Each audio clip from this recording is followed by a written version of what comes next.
Hi there, and welcome again to the Explaining History podcast. And today I want to look generally at some of the roots of 20th century fascism. Today we're going to be looking at Fascism: A History by Roger Eatwell. It's really a kind of a classic of the study of fascism as an intellectual tradition. And one of the points that Roger Eatwell makes first off in the book is that a common misconception about fascism as opposed to Marxism or liberalism or conservatism is that in the case of those three ideologies and any other major world ideology you care to think of, there are significant figures, significant thinkers, founding intellectuals, if you will. Marx, Burke, those sorts of characters. John Stuart Mill for liberalism, and it's assumed that there are no comparative figures in fascist thinking. This is not true. It's also assumed that fascist thinking doesn't really conform to ideological structures, that it is more a cult of emotion than one of thought. Again, arguably not true. The thing when you're examining a thing from the perspective of intellectual history is to assume that there is a kind of a concomitant level of intellectualism, that any set of ideas must be deep, profound, coherent, and have a kind of a robust logic. Well, again, that's not necessarily the case. Some of the kind of the wilder contradictions of fascism were the product of ideas, ideas believed probably by most rational individuals living in open democratic civil society to be irrational, but they are ideas nonetheless. And I think that the important challenge when looking at fascism is looking at not the Hitlers, not the Mussolinis, but the everyday fascists, people for whom historical events had made these extreme positions seem entirely credible, logical even, and actually a way out of the problems that they faced. That's the challenge, really, and that's what we're going to try to fathom in a series of several podcasts that I want to do on the nature of fascism. One of our difficulties now is that the term fascism has been so overused, as it means almost nothing. Virtually anyone can be accused of it, whether that's a realistic and valid statement or not. There are those who are perhaps on the edges of fascist ideas, who could be more aptly described as kind of extreme reactionary conservatives. There are those who are simply the proponents of free market economics, who are enthusiasts for kind of neoliberalism wars. Again, arguably not fascists at all. It doesn't necessarily make what they believe any more palatable. And then there are those who the kind of the conflation with fascism and statism, where basically any figure on the left that approves of expansions in nationalisation or the welfare state can also be accused of being fascist. And again, this is a kind of a nonsense, and it's a kind of a convenient sort of alt-right trope that gets bandied around on a regular basis if you ever have the misfortune to read some of this stuff on YouTube. One of Hitler's stated aims was that he would overthrow the French Revolution, that he would mean to undo it. He put this in Mein Kampf, and his reasoning here was that the French Revolution was the end product of that period in history we think of as the Enlightenment. The Enlightenment being the kind of the beginnings of modernity, and the beginnings of philosophies surrounding the individual. It was the beginnings of liberal thought, where individuals such as Rousseau argued that the extent of the state should be limited, that individual freedoms were far more important than any other consideration, and that there should be the infrastructure, the political and social structures present in society that preserved individual liberty. From this, from the French Revolution and from Britain's Industrial Revolution, the dual revolution that Hobsbawm talks about in the Age of Revolution, grew the 19th century bourgeoisie, those who had done very well out of the expansion of political liberty across Europe, and also those who did very well out of the development of kind of economic liberty.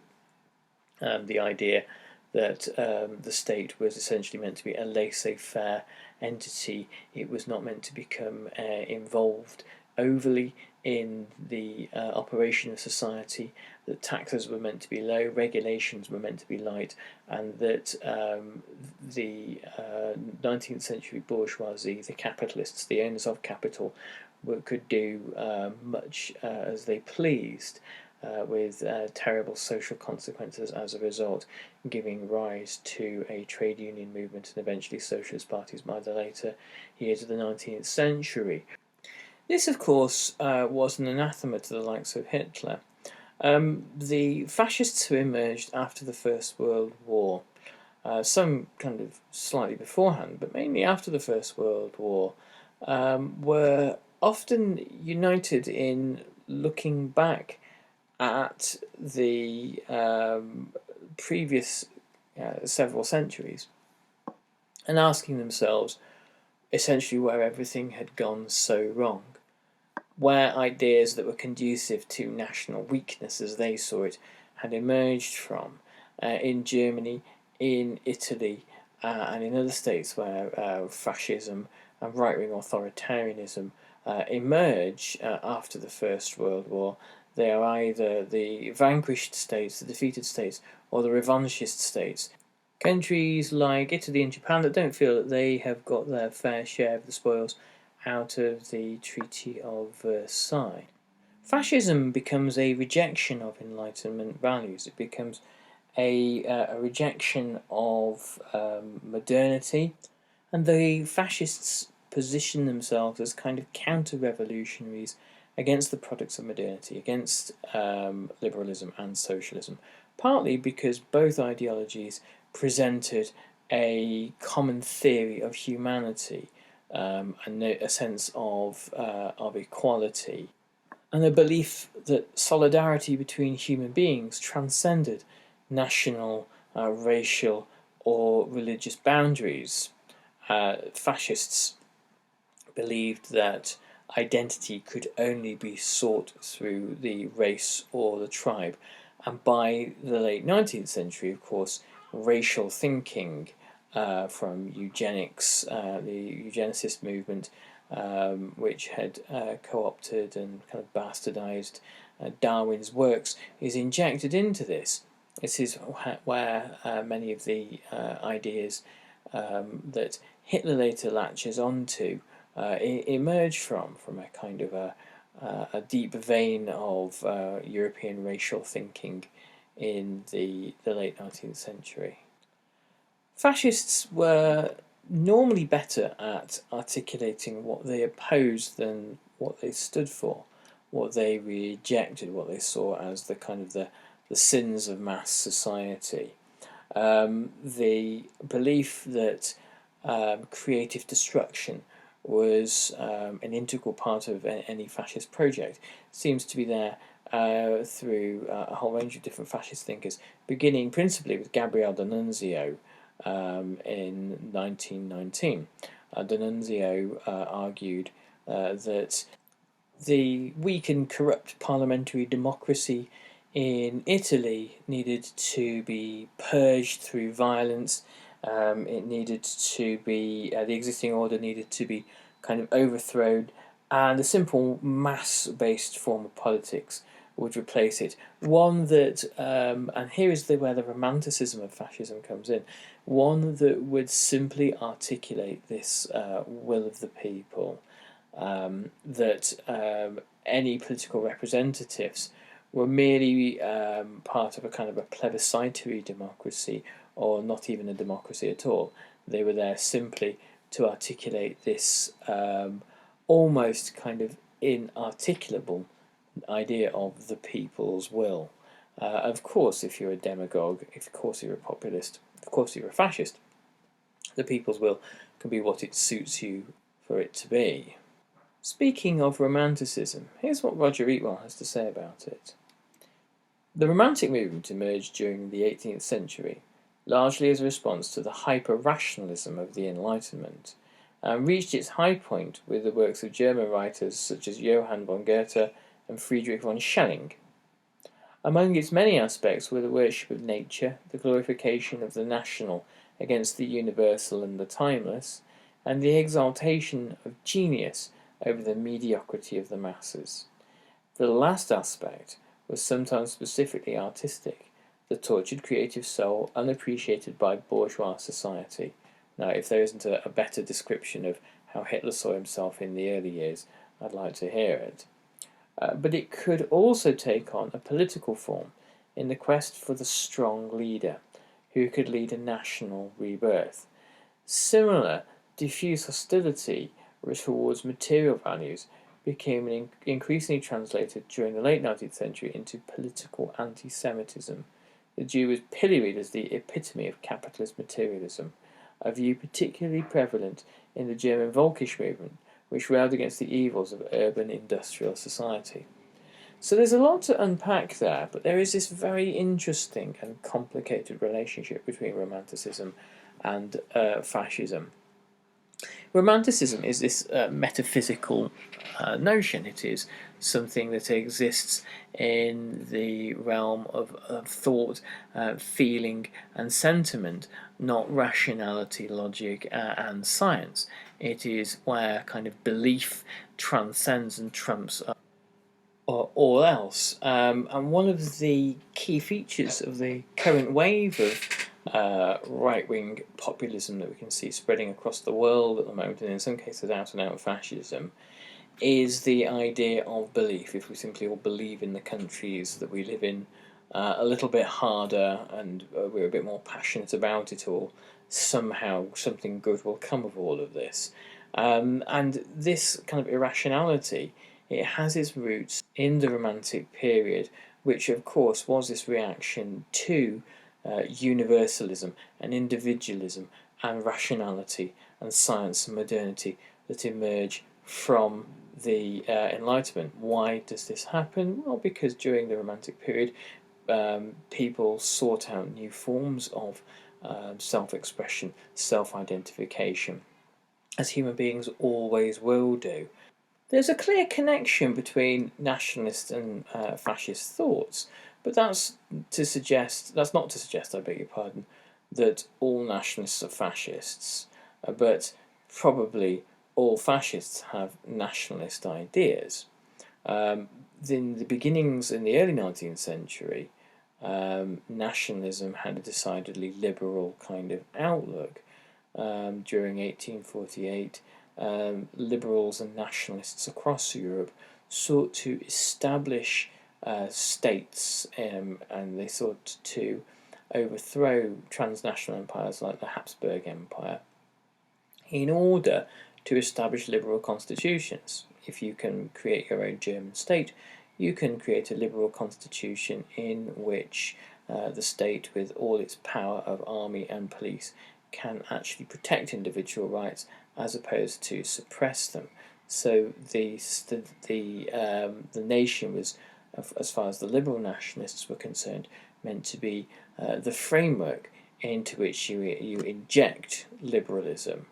The failure of 1848, as Bismarck pointed out, was due to the absence of blood and iron, and Bismarck, who'd been very suspicious of nationalism as an idea, actually saw an opportunity to co-opt it, to seize nationalism, and to bend it for reactionary purposes.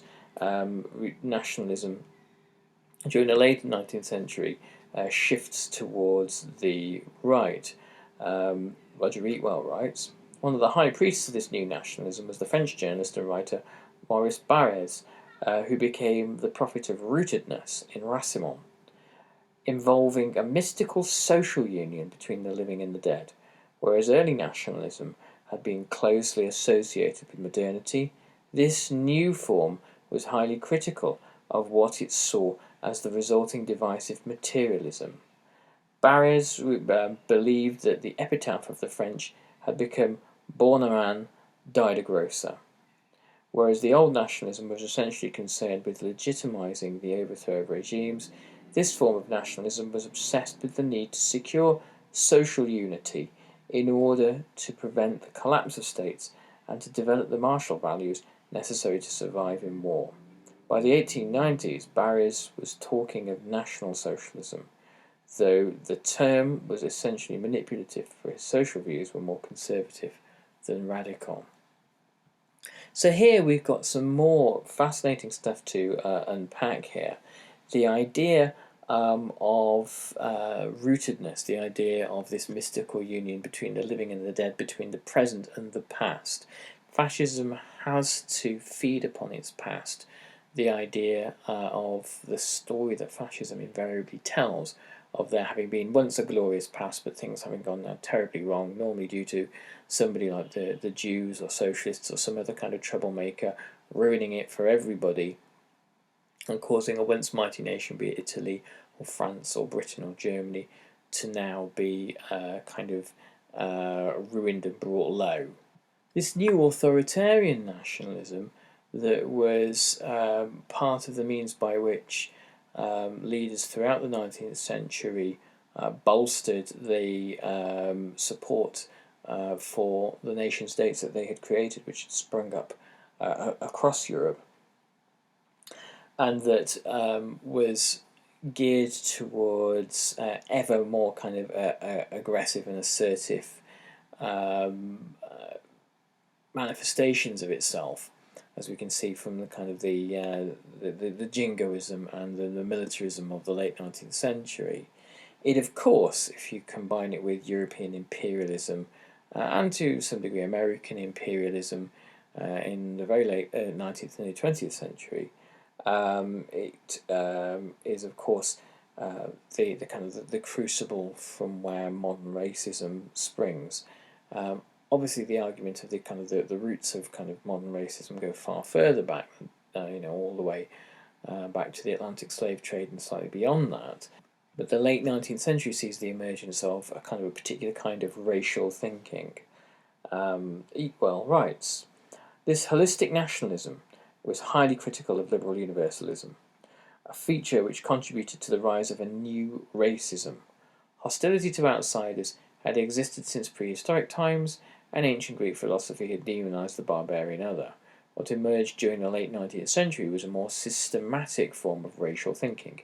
Two names stand out in this development, the French aristocrat Arthur de Gobineau and the Englishman Houston Stewart Chamberlain, who in later life adopted German citizenship and became an admirer of the rising young politician named Adolf Hitler.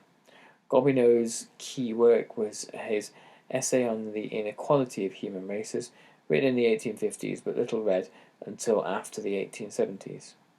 He saw the world as polarized between white, yellow, and black races, and argued that the motor of history was the struggle between these races. Chamberlain was deeply influenced by the nationalism of the composer Richard Wagner, who became his father-in-law. His Foundations of the 19th Century, published in 1900, was widely read, or more precisely, sold and talked about. Its seminal importance to the emergence of fascism, however, lies in more than just its influence. It is also related to its style. For Chamberlain's arguments were not simply based on Wagnerian historical or mystical notions. He synthesized these ideas with a growing body of scientific and intellectual developments and rejected the pessimism of Gobineau. It's interesting that within a few years of the writing of the Communist Manifesto, which sets out initially that all history is the history of class struggle, that Gobineau's first pronouncements in the 1850s was really that all history is the history of racial struggle. These were the ideas that Hitler adhered to in Mein Kampf. This is the kind of the core operating feature of Hitler's thought, that all history really is the history of racial struggle, and that racial struggle defines all aspects of the material world, or of the universe, if you like, and that the purpose of being is to be part of a race that is involved in a constant struggle for resources with others, and that the victors, the worthy in human history, in human experience, are the martial races that can crush others. The current sort of alt-right trope that National Socialism means that the Nazis and therefore Hitler were socialists is a nonsense, really, because of this one central idea that Hitler, whilst using the term National Socialism, was a racial thinker. He's not really interested in anything else. In fact, as far as Marxism went, he writes in Mein Kampf that the problem with democracy is that if you allow enough of it, you'll wind up with Marxism, i.e. you'll wind up with people voting to share society's resources equally. So there's no evidence of any socialist thinking from Hitler. So 3 key ingredients we can identify here: Romanticism, a rejection of the Enlightenment, a rejection of modernity, a rejection of rationalism for sentiment and emotion; nationalism, a belief in the nation, a belief in the tribe; and racialism, the kind of pseudo-scientific idea that there is a taxonomy of races, that there are good, better, and master races, and that the purpose of history is to engage in racial struggle. These are the 3 ingredients that create fascism, and at the heart of the kind of romanticist thinking was the notion of the great leader. The question that many fascist thinkers had in the late 19th century was that in an age defined by mass politics and socialism and mass trade unions, what was the future for the individual? And because they concluded that the liberal future for the individual, where all individual rights were entirely valid and respected, that wasn't viable either, or desirable. So, as far as the future for the individual went, fascists in the late 19th, early 20th century concluded the only individual that mattered is the leader. There was the charismatic, inspired leader. Again, a romantic notion of the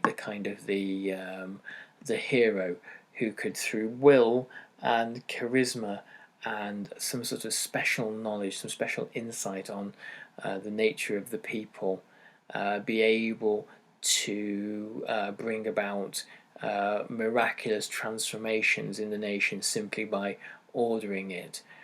These are the kind of the fantasies that the likes of Hitler and Mussolini fed about themselves, and that as far as other individuals went, there were none. There were simply the leader and the followers.